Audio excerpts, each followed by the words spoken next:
안녕하세요. 이승원입니다. 벌써 연말이 다가오고 있습니다. 하지만 새해를 맞이하는 기대만큼 또 내년은 어떻게 흘러갈까 고민이 깊어지는 시기이기도 한데요. 올해 고물가, 고환율, 고금리, 이른바 3고 현상이 장기화되고 또 주요국들의 경기가 악화되면서 세계 각지에서는 암울한 전망들이 이어진 게 사실입니다. 국제통화기금은 지난 10월 보고서에서 내년 세계 경제 성장률이 2.9%로 올해보다 다소 하락할 것이라고 전망했는데요. 내년 세계 경제와 또 한국 경제는 어떤 상황을 맞게 될까요? 오늘은 특별히 전문가와 함께 2023년 올 한 해 세계 경제가 어떻게 흘러왔고 또 우리 경제는 어땠는지 살펴보려고 합니다.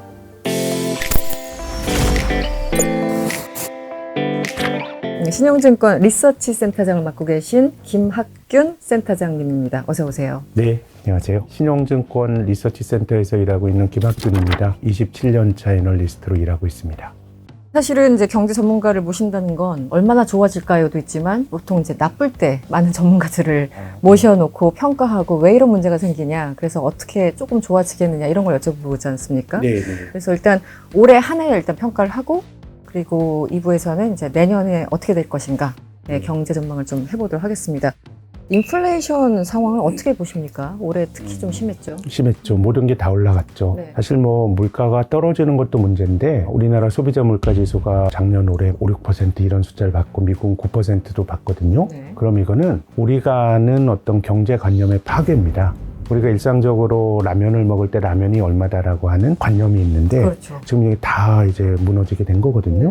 물론 이제 물가가 올라가면 비교적 조직화된 노동조합이 있는 좋은 기업 같은 경우는 네. 임금도 따라 올라가거든요. 그렇죠. 미국의 자동차 노동자들이 막 30% 올린 것처럼. 근데 이제 그 고용주 입장에서는요, 사람의 몸값이라고 하는 거는 굉장히 경직적인 겁니다. 그렇죠. 올려주면 내리기 어렵고요. 네. 미국처럼 노동시장의 유연성이 높다는 나라도 사람을 자르는 건 되게 힘든 일이거든요. 그래서 고용은 대표적인 후행 지표입니다. 마지막에 올려주는 거예요. 네. 그래서 이제 임금과 물가 상승에 이제 악순환이 걸리게 되면 물가가 올라갑니다. 네. 그럼 노동자들의 임금이 따라 올라갑니다. 네. 그럼 구매력이 좋아지니까 물가가 또 올라갑니다.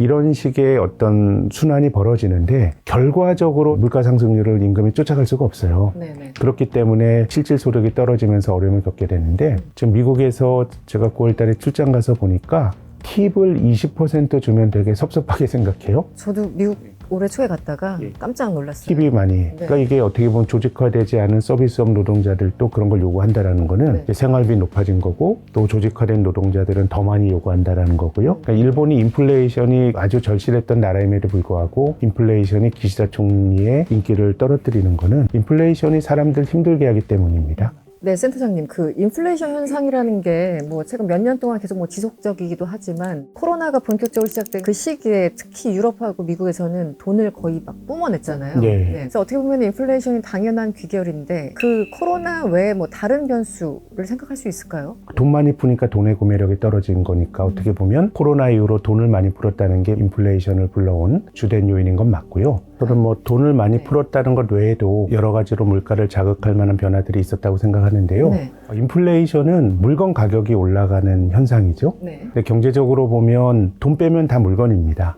그렇군요. 예. 네. 그리고 이제 물건 가격이 올라갈 땐 두 가지 요인이 존재합니다. 경기가 너무 좋아서 사람들이 많이 쓰면 물건 가격이 올라가게 되거든요. 네. 이거는 미국 같은 경우가 그런 경우죠. 특히 이제 코로나 때 정부가 보조금을 너무 많이 줬기 때문에 네. 정부에서 받은 돈으로 정말 원 없이 썼고 네. 또 정부가 재정 지출을 늘리면서 수요가 또 많이 생긴 측면이 있고요. 네. 기업 입장에서 물건 만드는 비용이 높아지면 네. 물건 가격이 올라가게 되죠. 가격의 전이가 되는데 최근에 이제 전쟁이 나면서 에너지 가격이 전체적으로 전쟁 전보다 높아진 것도 네, 유가. 예, 수요가 좋아서 이제 물가가 올라간다기보다는 비용이 물가를 끌어올린 측면이 있고요. 네. 그리고 또 한 가지 말씀드릴 수 있는 거는 보호무역, 미중 간의 갈등이 강화가 되면서 뭐든지 조금 비싸졌죠. 또 이제 인플레이션 초기에 코로나로 인해서 그 제품의 부품, 특히 자동차용 반도체는 풍기를 겪었잖아요. 품목 자체가 안 돼서. 네. 그래서 어쨌든 중앙은행이 돈을 많이 풀었기 때문에 인플레이션이 확률적으로 나올 수 있는 그런 환경에서 네. 제가 앞서 말씀드렸던 여러 가지 요인이 겹쳐지면서 세계 경제가 이제 80년대 이후로 한 40여 년 만에 인플레이션이라고 하는 것을 심각한 문제로 받아들이는 그런 시간이 지난 2년 동안 흘러왔습니다. 네.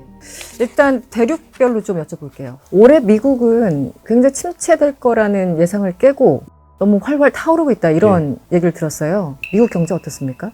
이상과열 이런 말씀 드리고 싶은데요. 올해 초에 미국 경제 성장률이 한 1% 초반 정도 하지 않을까라는 전망이 많았습니다. 근데 이런 전망은 지극히 상식적인 것이 미국이 금리를 많이 올렸거든요. 네. 작년 3월부터 거의 제로 금리에서부터 5.5%까지 금리를 올리는데 이 물가가 올라가는 인플레이션은 어떻게 보면 금리를 올림으로써 경기가 좀 약해져야 네. 사람들이 덜 써야 물가가 덜 올라가는 거거든요. 그래서 중앙은행이 그렇게 공격적으로 금리를 올렸음에도 불구하고 올해 미국 경제 성장률은 2%가 넘어갈 것 같습니다. 네.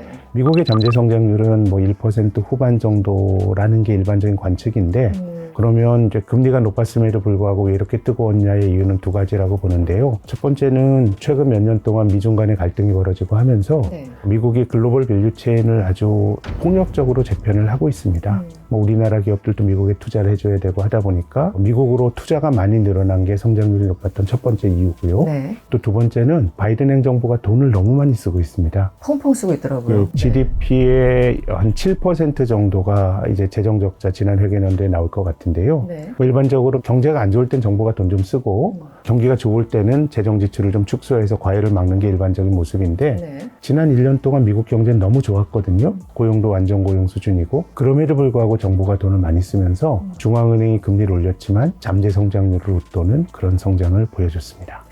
그러니까 일반적으로 교과서적으로 생각을 하면 이제 너무 과열되고 인플레이션 있고 이렇다 보면은 모든 중앙은행들이 금리를 올리면서 그걸 좀 잡으려고 하잖아요. 네. 좀 쿨다운 시키려고 네. 하는데 이쪽에서는 막 불을 떼고 있고 이쪽에서는 뭐 물을 뿌리고 있고 약간 이런 모습인 것 같아요. 중앙은행과 행정부의 엇박자였고요. 네. 그러다 보니까 경기는 좋았지만 인플레이션은 충분히 못 잡았다 이렇게 평가를 할 수 있을 것 같습니다.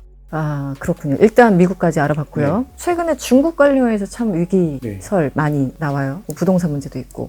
올해 중국 경제를 좀 설명해 주시면 어떨까요? 정체?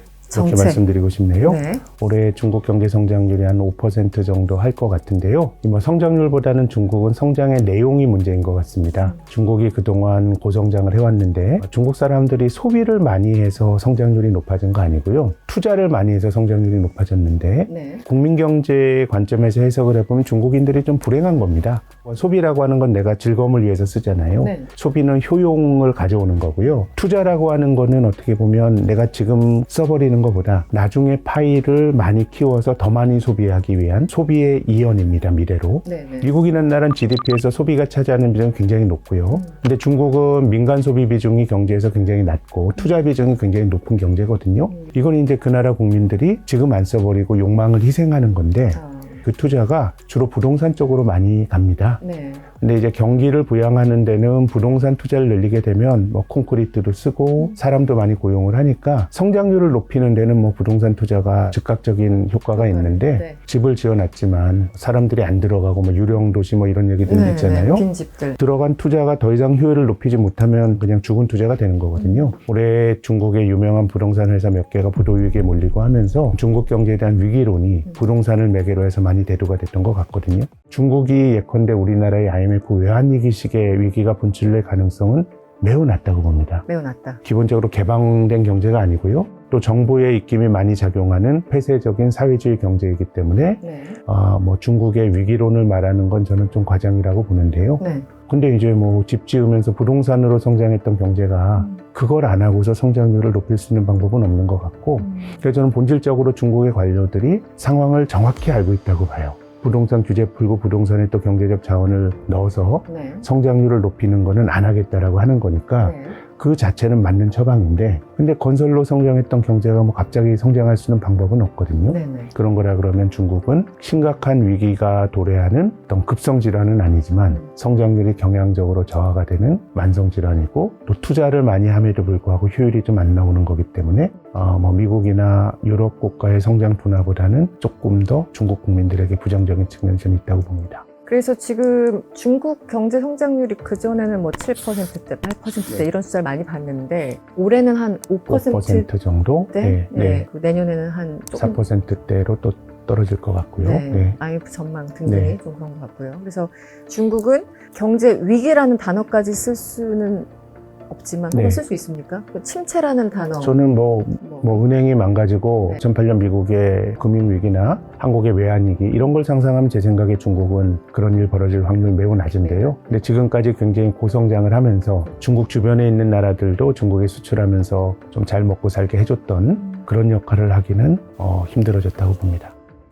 일본으로 가보겠습니다. 네. 일본이 그동안 이제 디플레이션으로 고생을 많이 했는데요. 네. 그래서 경제가 물가가 올라가는 인플레이션도 걱정이고 디플레이션도 걱정입니다. 그렇죠. 인플레이션은 열병이고요. 네. 디플레이션은 무기력증입니다. 일본은 물가가 떨어지는 현상이 장기화됐는데 네. 디플레가 고착화되면요. 디플레 경제에서의 미덕은 안 하는 게 잘하는 길이다입니다. 아무것도 안 하는 게. 물건 가격이 1,000원 하고 900원 되고 800원 되는 게 디플레거든요. 그렇죠. 네. 그러면 지금 소비는 내가 꼭 필요한 소비만 하는 거예요. 예비적 동기로 미루이 사고 이럴 필요가 없고 기다리면 계속 떨어지고 테니까. 돈을 가지고 있는 게 어떻게 보면 디플레 경제의 미덕이거든요. 돈 가치가 높아지는 거예요. 네. 20년 동안 이제 디플레로 고생을 하다가 올해는 물가도 높아지고 했기 때문에 네. 일본 경제는 어쨌든 그 판이 바뀌면서 네. 뭔가 그 수혜를 제대로 좀 본 나라라고 생각이 되고요. 네. 그렇게 보면 일본은 평타 이상 했다 이런 평가를 내리고 싶습니다. 자체 어떤 능력과 활력이라기보다 외부 변수가 좀 많이 작용했다 네, 이렇게 보면 판이 될까요? 바뀌면서 이런 일이 벌어진 건 있고요. 뭐 자체적으로도 다른 나라를 금리 올릴 때 일본 중앙은행은 금리를 많이 안 올리고 이러면서 올렸죠. 그러면 이제 엔화가 약해지고 모든 경제 현상이라는 게 양면이 있는데요. 이제 엔화가 약해지게 되면 일본이 원유를 수입하더라도 더 비싸게 주고 해야 되거든요. 인플레이션을 만드는 데는 도움이 되는데 도요타 자동차나 소니 같은 수출 기업들은 좋지만 일본 국민들은 너무너무 힘들죠. 힘든 거죠. 네. 마지막으로 유럽은 어떤가요? 유럽은 경제가 올해 성장률이 한 0.5나 0.6% 성장할 것 같은데 네. 원래 이렇게 성장하는 나라입니다. 근데 내용적으로 보면 유럽에서 비교적 성장률이 높았던 독일 같은 나라들이 되게 어려워졌고요. 독일은 유럽에 있는 유로존에 있는 여러 나라들 중에서 중국 경제에 대한 의존도가 제일 높은 나라입니다. 수출도 많이 하고. 네. 근데 중국 경제가 어려워지면서 유로존 전체 성장률은 한 0.5% 성장인데 올해 독일의 GDP 성장률은 마이너스일 것 같아요. 독일이 마이너스. 어떻게 보면 이제 중국 성장 둔화의 효과를 독일 경제는 또 경험을 하고 있는 것 같습니다. 유럽이 전체적으로 에너지가 러시아 의존도가 좀 높은데요. 특히 독일이 조금 더 그런 면이 있는 것 같아요. 네. 그러다 보니까 독일 경제가 조금 어려웠고 유로존 전체적으로는 보통 정도의 성장률을 보였다 이렇게 평가를 하고 싶습니다. 우크라이나 전쟁에 이어서 이번엔 이제 이스라엘과 하마스 전쟁이 이어지고 있는데 네. 코로나라는 엄청난 유례없는 위기를 겪고 나서 조금 괜찮아지는가 했더니 커다란 전쟁들이 일어나고 있어요. 전쟁이라는 돌발 변수가 세계 경제에 미치는 영향 무척 안 좋을 텐데 안 좋죠. 어떻게 평가를 하십니까? 우리 지난 30년 동안 세계화의 시대에 살았고 또 역시 큰 전쟁이 없었습니다. 네네. 전쟁이 일어날 수도 있다는 생각을 하는 사람들도 드물게 있었지만 이렇게 오래 갈 거라고 생각했던 사람 별로 없었던 것 없었죠. 같아요. 아주 장기화가 됐거든요. 그래서 저는 지난 30년 동안에 좀 좋았던 세계화를 보면 그게 인류 역사에서 매우 예외적인 좋은 시기가 아니었나? 원래 뭐 전쟁도 하고 그런 건데 네. 이제 중국이 그 글로벌 경제 편입이 되면서 싸게 물건 만들고 인플레이션 걱정도 없고 뭐 그런 세상을 살았는데 이제 중국이 더 이상 싸게 만드는 역할을 못 해주면서 이 제국주의 세계화가 더 이상 넓힐 식민지가 없는 과정에서 정치적인 충돌로 나타난 것처럼 이제는 더 이상 경제적으로 좀 좋아질 수 있는 어떤 그런 여력이 별로 없어졌기 때문에 저는 미중 갈등도 벌어지고 크게 보면 전쟁도 나타나고 이런 게 아닌가 생각이 들고요. 아무튼 전쟁이라고 하는 거는 어떤 물가 안정이나 이런 데는 굉장히 부정적인 영향을 줬다고 말할 수 있습니다. 그러니까 인류에서 전쟁이라는 건 늘 크고 작게 있었고 그런데 의외로 참 평탄한 시간을 수십 네. 년간 보낸 다음에 결국은 또 올 것이 왔구나라고 생각하는 일종의 순환 같기도 하고요. 네. 그 물가 안정은 평화의 산물입니다. 관계가 서로 좋고 네. 모든 의사결정을 경제적인 효율성을 가지고 하다 보면 물건도 싸게 만들고 네. 소비자들의 후생도 이제 좋아지는 건데요. 네. 인플레이션과 전쟁이 동시에 나타나고 있다고 하는 거는 우리에게 조금 낯선 세상이 전개되고 있다는 것을 보여주는 상징적인 사건이라고 저는 봅니다. 네. 물가 안정은 평화의 상징이다. 뭔가 어록 같은데요. 아, 그런가요? 네. 수요의 측면, 또 비용의 측면에서 말씀을 좀 해주셨고요. 지금 대륙별로 쭉 살펴보고 있는데 가장 중요한 건 한국이죠. 네. 네. 올해 한국의 경제를 평가해 주시면 어떤가요? 부진. 성장률만 갖고 경제를 평가하는 데는 좀 오류가 있을 수 있겠지만 네. 그래도 일반적으로 GDP 성장률이 한 나라 경제를 평가하는 기준이거든요. 그런 점에서 보면 경제가 늘 어렵다 하지만 올해는 정말 힘들었던 그런 해로 평가를 할 수 있을 것 같고요. 가장 큰 원인이 뭘까요? 올해 이 부진. 저는 중국 경기가 좀 안 좋아지면서 네. 우리나라가 대중 수출이 한 해 전체적으로 부진했고 금리가 높아졌을 때 네. 한국이 고금리를 견디는 내구성이 저는 다른 나라보다 더 훨씬 낮다고 봅니다. 왜냐하면 미국은 2008년 금융위기를 겪으면서 네. 가계가 부채를 줄였어요. 어느 정도 디레버리징을 했는데 미국은 이제 정부 부채가 문제이고요. 근데 한국은 가계 부채가 전 세계에서 가장 빠른 속도로 늘어났고 기업 부채도 많이 늘어났고 네. 그럼 이자율이 높아지면 누군가 부담을 갖는 건 맞는데 네. 미국은 정부가 많은 부담을 지게 됩니다. 한국은 민간이 많은 부담을 지게 되는데 네. 정부와 민간의 신용도가 같을 수가 없거든요. 한국은 이제 좀 고금리에 대한 스트레스를 많이 받았고 그렇기 때문에 한국은행이 미국보다 금리가 낮아졌음에도 불구하고 금리를 못 올린 거는 금리가 높아졌을 때 받을 수 있는 데미지가 미국 같은 나라보다 훨씬 크기 때문에 환율 불안을 감내하더라도 네. 금리를 못 올린 저는 이유라고 생각합니다. 네, 지금 미국부터 시작해서 전 세계 일주를 한 느낌입니다. 미국 갔다가 중국, 유럽, 일본 그리고 한국까지 올해 경제 상황이 어땠는지 센터장님과 말씀을 나눠봤습니다. 부진, 침체, 위기 여러 가지 수사가 있을 것 같아요. 그래서 센터장님 한 줄 평으로 2023년 세계 경제는 어땠습니까? 네, 세계화 시대에는 미국이 경기 좋으면 다른 나라들도 다 좋은 경기가 비슷하게 움직였는데요. 올해는 말씀하신 것처럼 성장률 격차도 많이 나고 네. 또 경기의 흐름도 많이 달라서 각자 도생. 각자 도생. 네, 정확한 표현 같습니다. 2023년 세계 경제 그리고 한국 경제까지 센터장님과 함께 알아봤습니다. 오늘 말씀 고맙습니다. 감사합니다. 네, 오늘은 김학균 센터장님과 함께 2023년 세계 경제에 대해서 얘기를 나눠봤는데요. 다음 회에서는 내년 세계 경제 전망 그리고 우리나라는 어떤 상황이 될까 조금 더 자세하게 살펴보도록 하겠습니다.